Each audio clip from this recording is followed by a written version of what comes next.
Osteoporosis is a disease where the production of new bone cannot keep up with the degeneration of existing bone, mainly affecting the aging community.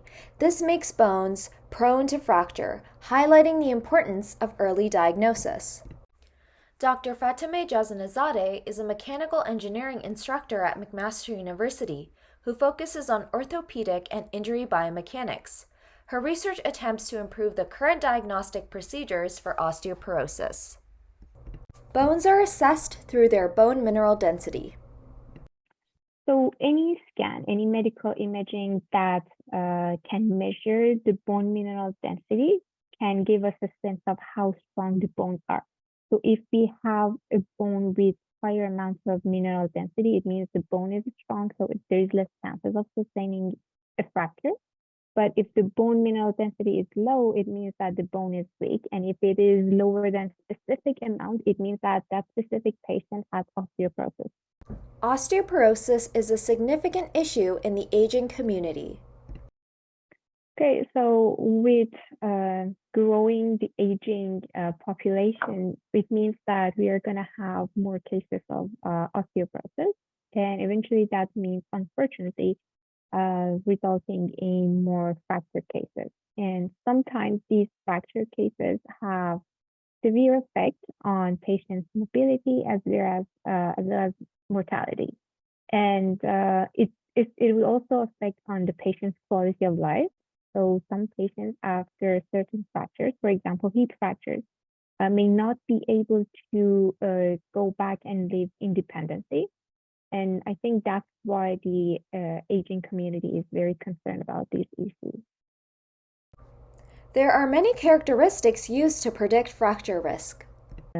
Diagnosis of osteoporosis is actually based on measuring the bone mineral density. There are also several personal factors. For example, age. So as patients are becoming older and older, there will be more risk of sustaining an osteoporotic fracture. And that's not something that measuring BMD can only help into that, because with aging, there are certain more complications that are now involved, and that would result in higher risk of sustaining a fracture. The other factors is, as you mentioned again, the sex. So female are more prone to sustaining osteoporotic fractures. There are some lifestyle factors, for example, consumption of alcohol or smoking. So these do have negative effects on sustaining a hip fracture. There is also history of sustaining an osteoporotic fracture in the family that has been shown to contribute to that as well. The most common way to diagnose osteoporosis is to test for bone mineral density using DEXA scanning. Yeah, so currently in clinical practice, to diagnose osteoporosis, they use a medical imaging, an X-ray based medical imaging called DEXA scanning or dual energy X-ray absorptiometry. And so DEXA scanning measures the average bone mineral density at proximal femur or thigh bone. And if it's lower than, and then calculates the T-score. And if the T-score is lower than minus 2.5, it would assign them as someone who has osteoporosis. Okay? So there are some positives and pros with this imaging. So it is a very fast technique. It's accessible. So most of the physicians have that in their office. It is also cheap, and most important of all, it is safe in terms of the radiation dose. But on the other hand, this method lacks sensitivity. So there are a high number of false negatives. So it means that this method cannot identify everyone at high risk of sustaining a hip fracture. And that's why where my research comes in. So I'm trying to extract more information from DEXA scans in order to create a more accurate predictive model of who is at high risk and who is not. So DEXA scanning looks at the average bone mineral density, whereas through using image processing techniques, I'm also looking at how this average bone mineral density is actually distributed throughout the femur. as well as the geometry of the bone and how that might contribute to risk of sustaining a fracture.